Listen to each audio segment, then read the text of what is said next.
नमस्कार, मैं हूं निकिता और आप देख रहे हैं सत्य हिंदी। एक नजर डालते हैं अब तक की सुर्खियों पर।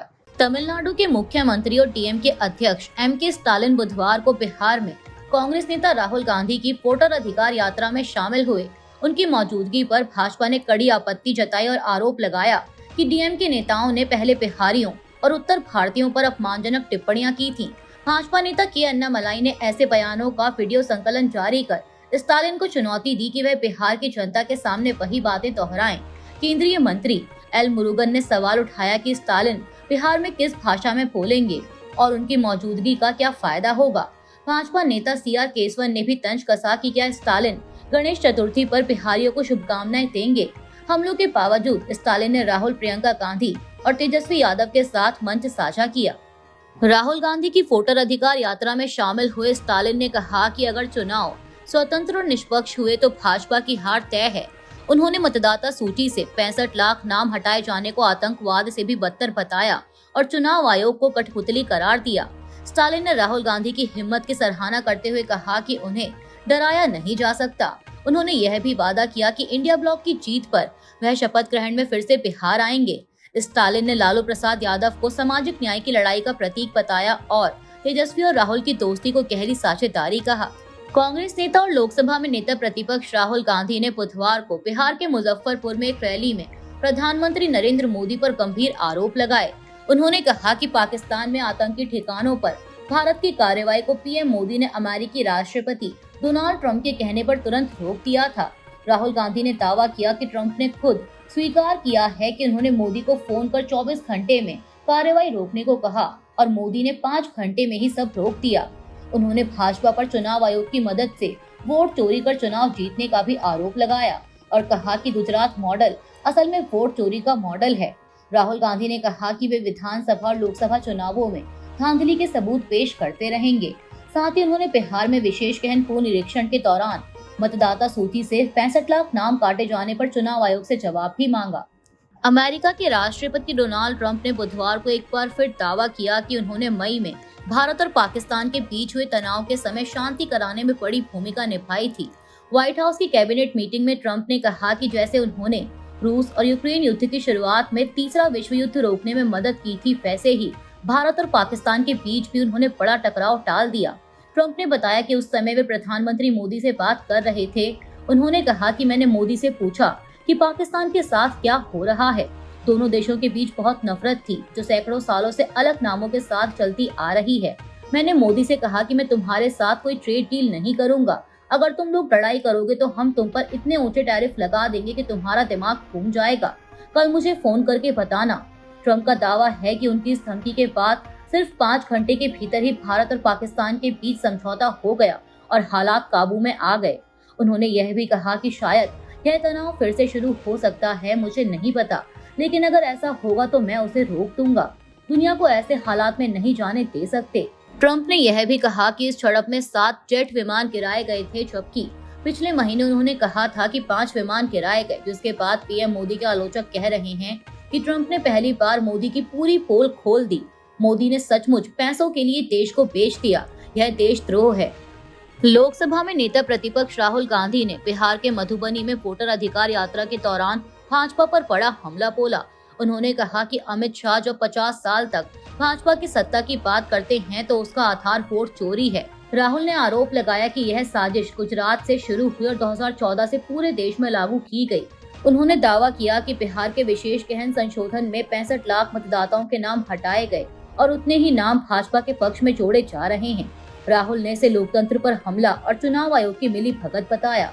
उधर भाजपा ने राहुल के आरोपों को खारिज करते हुए कहा कि कांग्रेस बहाने बना रही है। गिरिराज सिंह और अमित मालविया ने तर्क दिया कि अगर वोट चोरी हुई होती तो कांग्रेस का वोट शेयर 2024 में 41% तक नहीं पहुंचता।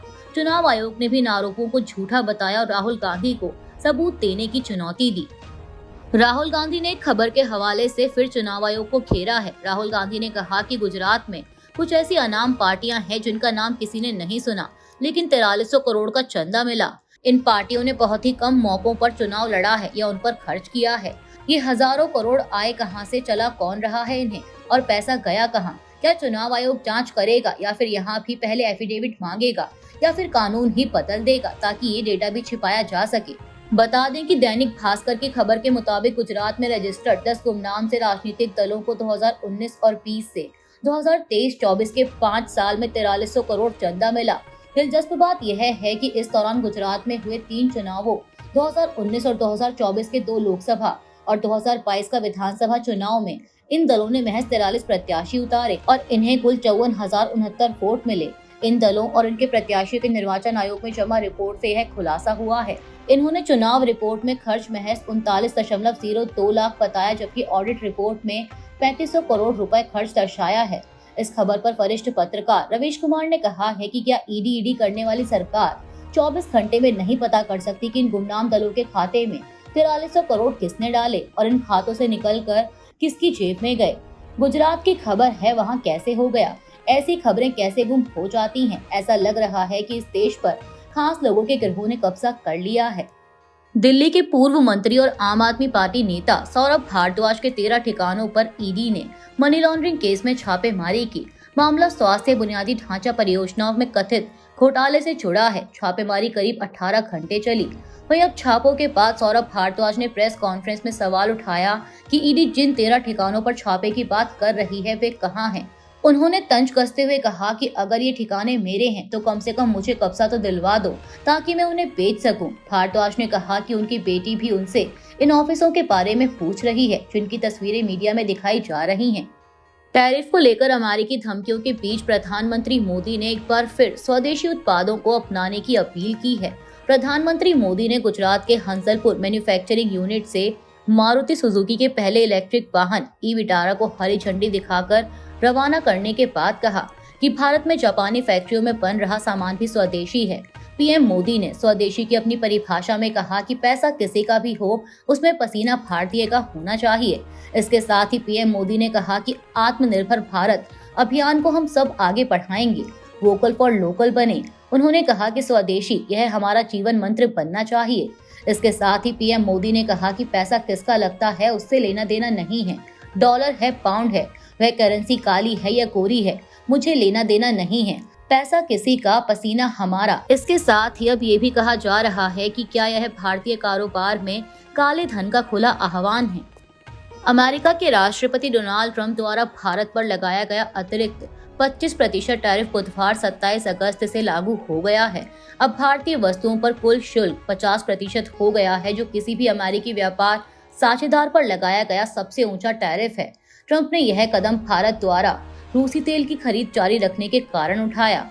फरवरी 2025 में प्रधानमंत्री मोदी और ट्रंप ने शरद ऋतु तक सीमित व्यापार समझौते का लक्ष्य रखा था और 2030 तक द्विपक्षीय व्यापार 500 अरब डॉलर तक ले जाने की बात कही थी। इसके बाद कई दौर की वार्ताएं हुई, लेकिन कृषि और डेयरी टैरिफ पर मतभेद बने रहे। जुलाई में ट्रंप ने 25% टैरिफ की घोषणा की और अगस्त में इसे दोगुना कर दिया। भारत ने इस फैसले को अनुचित बताया और अमेरिकी नीति की आलोचना की। वहीं मोदी ने कहा कि भारत किसानों के हितों से समझौता नहीं करेगा। अमेरिका का 50% टैरिफ बुधवार से प्रभावी हो गया है। इस पर कांग्रेस ने मोदी सरकार पर निशाना साधा है। कांग्रेस महासचिव जयराम रमेश ने कहा कि प्रधानमंत्री मोदी ने फरवरी में अमेरिकी राष्ट्रपति ट्रंप के नारे मेक अमेरिका ग्रेट अगेन यानी MAGA से प्रेरणा लेकर मेक इंडिया ग्रेट अगेन यानी MIGA की संकल्पना बनाई थी। तब मोदी ने इसे MAGA प्लस MIGA MEGA बताया था, यानी मेगा। लेकिन जयराम रमेश ने कहा कि अब यह मोदी मेड मेगा भारत के लिए महा हेडेक बन गया है। उन्होंने कहा कि इस ट्रंप डबल टैरिफ से भारत के लेबर इंटेंसिव एक्सपोर्ट्स पर असर पड़ेगा, खासकर टेक्सटाइल, जेम्स और ज्वेलरी, लेदर, मरीन प्रोडक्ट्स और इंजीनियरिंग। उन्होंने यह भी बताया कि अमेरिका के वाणिज्य मंत्री ने H-1B वीजा सिस्टम पर भी सवाल उठाए हैं, जिसका सबसे बड़ा लाभ भारत के IT प्रोफेशनल्स को मिलता रहा है। फरवरी में मोदी और ट्रंप की वॉशिंगटन में हुई प्रेस कॉन्फ्रेंस के दौरान यह मेगा पार्टनरशिप की घोषणा की गई थी, जिसे अब भारत के लिए चुनौतीपूर्ण स्थिति माना जा रहा है।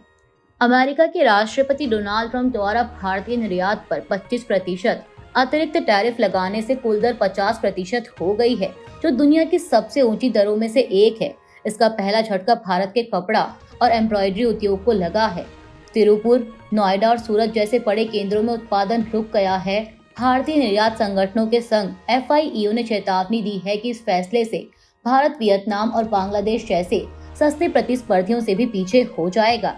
FIEO के अनुसार भारत के अमेरिका को होने वाले 55% निर्यात लगभग 48 बिलियन डॉलर पर 30 से 35% तक का नुकसान होगा। कपड़ा उद्योग परिसंघ यानी CITI ने सरकार से तत्काल वित्तीय मदद और कच्चे माल की उपलब्धता सुनिश्चित करने की मांग की है।